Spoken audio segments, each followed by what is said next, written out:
Yo, what's going on, y'all? It's Cone back here again today with another video, and today I want to go ahead and break down every single move from day one of NBA free agency.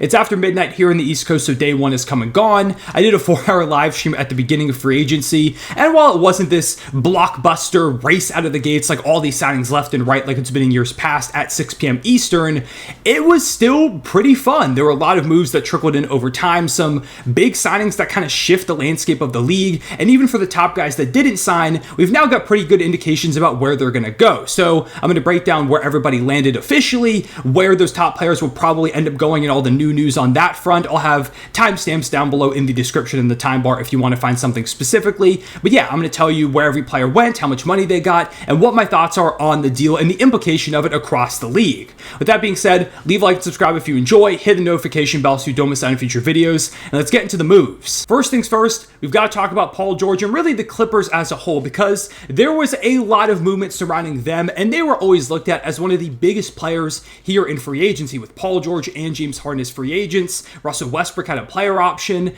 and they've been one of the top contenders in the Western Conference for a few years, ever since Kawhi and Paul George came into town. This was their make or break moment where either one of their top guys was going to leave, they were going to keep the core together and continue competing. And they did bring back one guy. One of the first moves we saw of free agency was James Harden going back to the Los Angeles Clippers on a 2-year, $70 million deal with a player option on the second year. So he's guaranteed to be there for at least one season. This could be a situation where he feels like he could play really well this year, build up his value, and then maybe get a bigger long-term contract next summer. Or if it doesn't go well, at least he has guaranteed $35 million going into next season, roughly. So yeah, that was kind of expected. Harden was one of the few names we hadn't heard any outside rumors about. I think everybody knew he was going back to the Clippers. Russell Westbrook opted into his player option a couple of days ago, and today it became reported that they're searching for a trade destination for him, and that it's likely he's played his last game with the team. One of the main destinations that was brought up in some of the rumors was the Denver Nuggets, who do need help at the point guard spot. They traded away Reggie Jackson, and they lost another integral player in free agency they'll talk about in a little bit, but they need some help, so maybe there's a deal to be made there. But the biggest guy they had to keep an eye on was Paul George. He felt like the guy that could really leave and bring this thing crumbling down.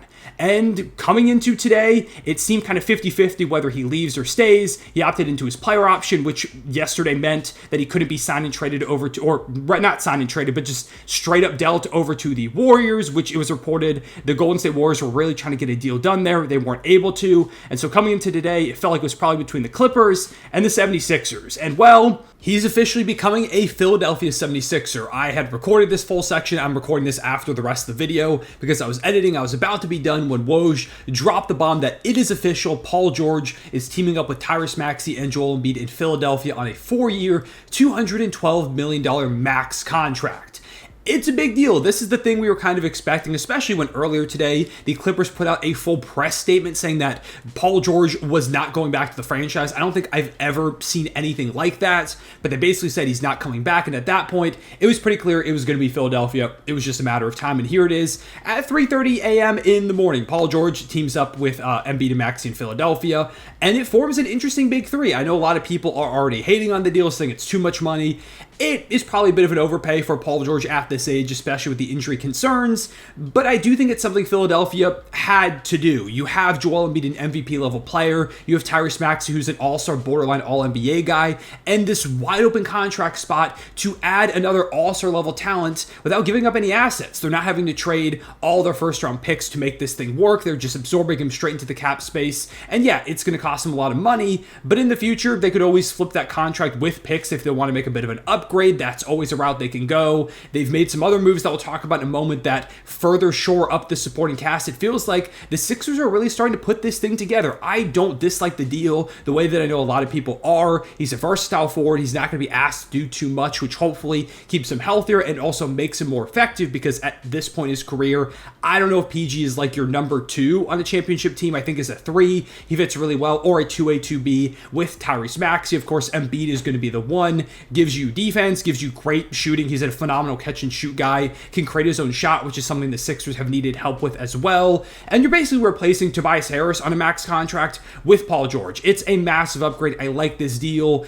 It's not perfect because of the injury concerns, and yeah, it is a lot of money, but this is the route I think they had to go. It was the right move to make, and now the Sixers are trying to load up on weapons of their own. When you've got the Celtics at the top of the East, the Knicks are only getting better and better. Philly's trying to enter that arms race. We'll see if they can get up towards the upper echelon of the Eastern Conference, and with the way the Sixers are moving, they very well may be building the best team of the Joel Embiid, Tyrese Maxey era.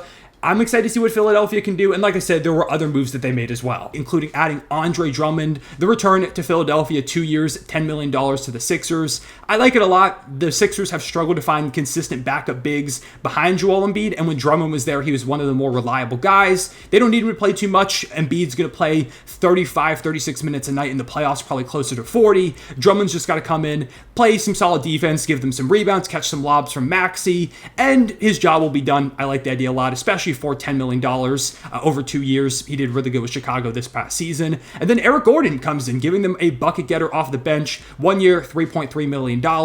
He was pretty solid last year for the Suns, knocked down a high level of threes. If he can just be a good spot-up shooter for the Sixers playing off Embiid, Maxey, and Paul George, then this is going to be a home run signing, and it's low risk too. They didn't use much of their cap space at all to make this signing work. Oh, and also, breaking news right as I'm recording this, Kelly Oubre has agreed on a 2-year, $16.3 million deal to stay with the Philadelphia 76ers. It's a player option for the second year or so. If he plays really well this season, goes into a market, he can get a bigger contract. I think this is great value. Now the Sixers theoretically have a starting lineup that is Tyrese Maxey, Paul George, Joel Embiid, as well as Kelly Oubre with one more guy thrown in there. That's a really fun starting lineup, one of the most talented in the NBA. I'm telling you, as much as people are going to harass the Sixers about the Paul George deal, I think they're doing great stuff over there. Going back to the Clippers, while they are going to be losing Paul George, they made a signing of their own with Derrick Jones Jr. coming over to Los Angeles, the team he faced off against in the first round with Dallas, on a 3-year, $30 million deal.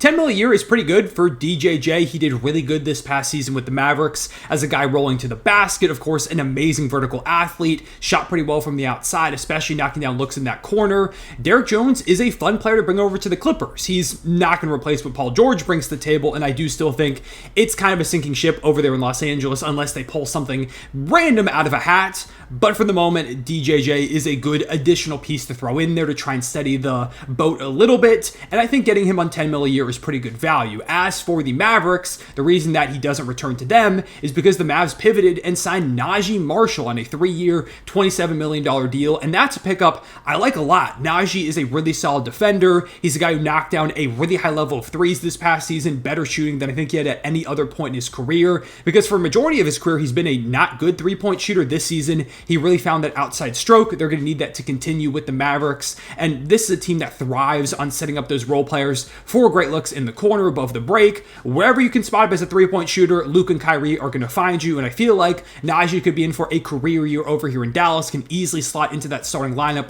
alongside PJ Washington, Luka, Kyrie, and either Daniel Gafford or Derek Lively. I like the Naji Marshall pickup a lot. I'm sure they don't feel great about losing Derrick Jones Jr., and apparently they're still looking to add Klay Thompson, so that could also shift how that starting lineup looks if they bring him in. But regardless, I think he's a great guy to go with if you're not going to bring back Jones Jr. Speaking of Klay Thompson, as I'm sure you gathered, he's not officially signed yet. It feels like it is down to either the Lakers or the Mavericks, with, according to reports, that seemingly going either way. It seems like most people are leaning that he's going to go to Dallas, which if they pick up him and Naji Marshall, that's a big boost to a Western Conference that feels like it's teetering a little bit in terms of power. Like the Clippers are kind of falling down. The Nuggets, who we'll talk about in a moment, they've got some questions to go ahead and answer. There are certainly teams getting better, but the Mavericks, as the reigning Western Conference champions, that would be a great free agency if you ask me. And for the Lakers, they kind of need this to work out. LeBron is reportedly willing to take a pay cut if they can bring in somebody that is of a decent caliber. And some of the names reported included James Harden, Klay Thompson,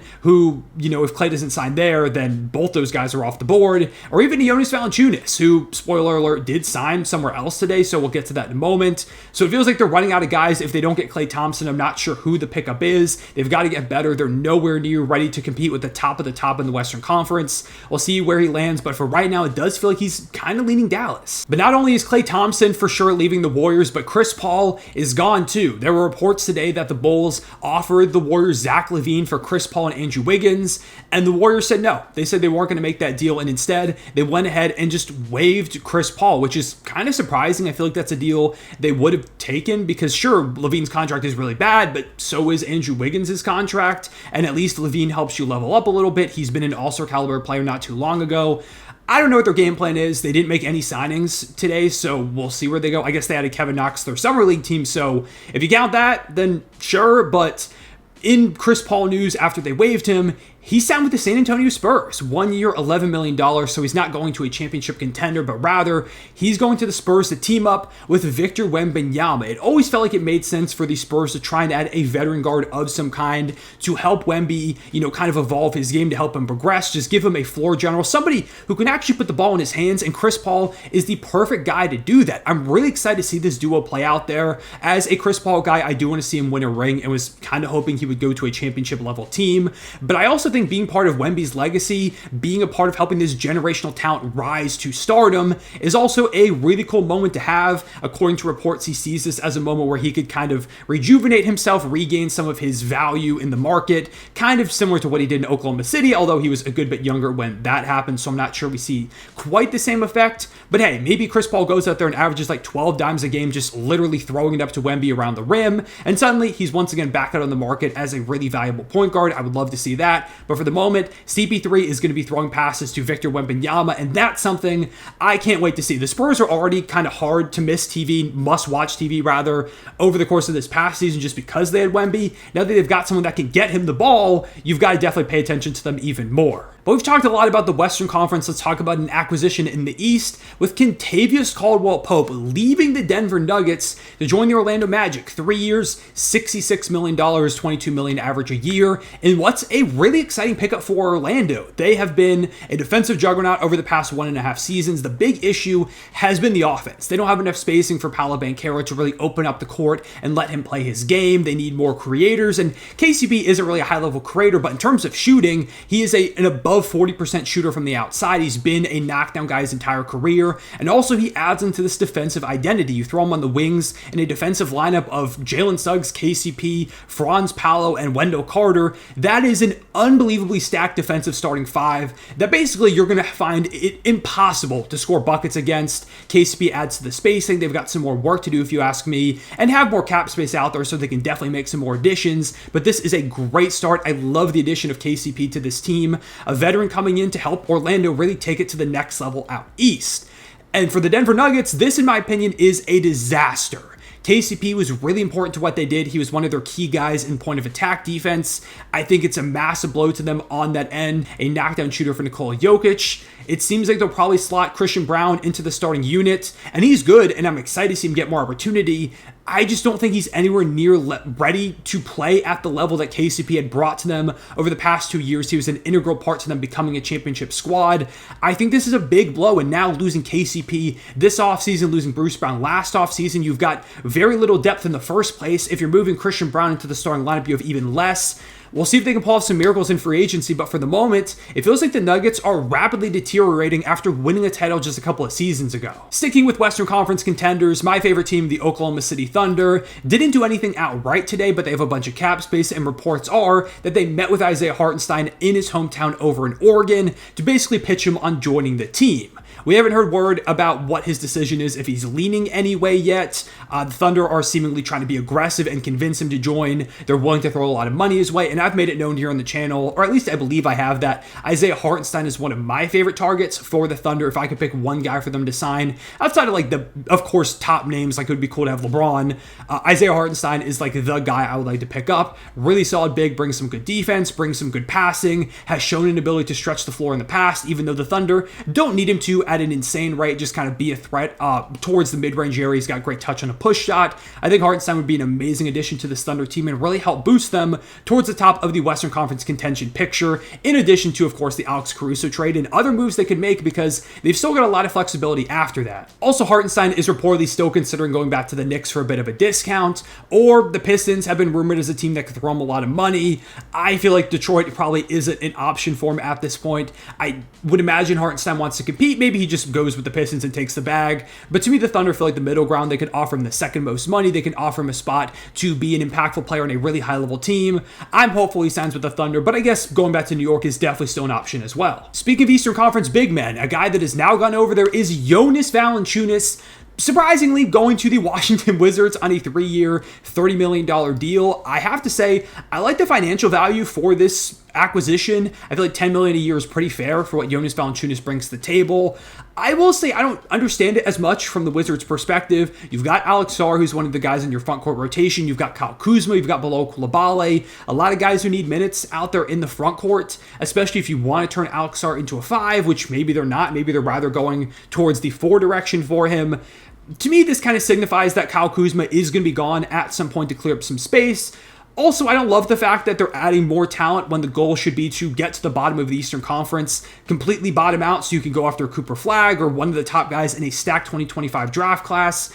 I understand if you can get a guy and bring some value, and maybe they're just bringing him in for half a season to trade him at the deadline, but he could still add wins. I don't know. I feel like Washington should just be trying their hardest to bottom out. That's not exactly what this is doing. It could take away developmental minutes. Maybe trading Kuzma opens up a lot of that, and this isn't a problem, because even with Jonas, they're still going to be pretty bad. But I don't know. This was just easily the weirdest signing of the day, and one that I feel like we'll understand a bit more as the summer and eventually the season begins. And wrapping up the departures for the day, we've got Mason Plumlee leaving the Clippers to join the Phoenix Suns on a 1-year deal. It's nothing too crazy. He's an upgrade over Drew Eubanks as a backup big. They need more depth in the front court, just need good role players, period, behind Kevin Durant, Devin Booker, Bradley Beal. I still don't love Nurkic being their starting center. I don't know if they're going to switch that up. It doesn't feel like they're going to, just because he's making a good bit of money and they're pretty capped out on what they can do in terms of adding assets to his contract in the terms of picks. So I would imagine their big rotation is Nurkic and Plumlee, which I don't love, but it's better than what they had last year, and they're getting him on a pretty small deal as well, so overall I think this is a fine move. And then we had a bunch of re-signings and extensions, starting off with Cade Cunningham getting a 5-year, $226 million extension, the full rookie max to stay with the Detroit Pistons, as reported by Shams. Now, Bobby Marks of ESPN later said that this isn't confirmed, that they're still in discussions. I'm going to believe Shams on this one, and also I think this is inevitably going to happen because they have to pay Cade. They've got to keep him. He's one of the few established or seemingly really good up-and-coming players they have on this team. There's guys with a ton of potential, but Cade, in my opinion, is a more known commodity. I am a big believer in Cade Cunningham. I like this retention a lot. It's a lot of money, but with the salary cap booming and rising a ton, especially if Cade reaches the potential that I think he has as a former number 1 overall pick, this deal could look like a bargain. A lot of people are freaking out. Honestly, I think this is perfectly fine. Then you've got Obi Toppin signing a 4-year, $60 million deal to stay with the Pacers. I like this. Obi was really good for the Pacers this past year. Keep him on a relatively cheap contract. $15 million is nothing for a solid role player in this year's NBA. It does make me a little bit curious about what the future holds for Jarris Walker, because now he's got Obi Toppin that's kind of locked into that spot there. Of course, they've got like Aaron Nesmith in one of those roles too, Pascal Siakam. Like, the front court is pretty crowded over there in Indiana. Maybe Jarris Walker gets moved at some point. I don't know. I was a big fan of his going to the draft, and it feels like just a shame that he's pretty locked out on the bench for the moment. Kevin Love signs an $8 million deal over 2 seasons to return to the Miami Heat. $4 million a year for Kevin Love, I think, is great value at this point in his career. He can knock down some outside shots, can give you some depth in that front court, especially since it seems like they're probably losing Caleb Martin, if not also Haywood Highsmith. They need guys, bodies to soak up minutes there at the 4 spot. Kevin Love can do that, and I think this is a perfectly fine contract for him. He's been good over the year and a half he's been with the Miami Heat. You've got Luke Cornett and Neemias Queta coming back to the Celtics on pretty small 1-year deals. That's a good addition for the Celtics, just keeping some of their front court depth. Alex Len is staying with the Kings on a $3.3 million deal. Cool. The Jazz waived Omer Yurtseven. Not sure what that's about, but they did it. And then Kelly Oubre of The Athletic is reporting that Nick Batum is not going to be back with the Sixers, although a Sixers reporter said that that wasn't true, that it's not confirmed Batum is leaving, even though he could. So we'll wait and see, but it seems like Batum's future with the Sixers is definitely up in the air. And yeah, I think that's everything from day one of NBA free agency. Hopefully there's nothing I missed. If it was a very small deal, and I'll try and include it either in a comment down below, or I'm sure one of you will mention it and I'll make sure to like pin your comment or heart it or whatever. But just know that this is basically everything that happened on day one of free agency. Let me know down below in the comments what your favorite moves were, which ones did you not like, where are the top guys that are left going to go? Do you think it's for sure Paul George goes to the Sixers? Where do you think Klay Thompson lands? As well as a bunch of other role players. What guys out there in the market would you still like to see your favorite team add? Yeah, I appreciate you all watching. Again, leave a like and subscribe if you enjoyed. Hit the notification bell so you don't miss out on future videos. And I'll see y'all later. Real one, say back.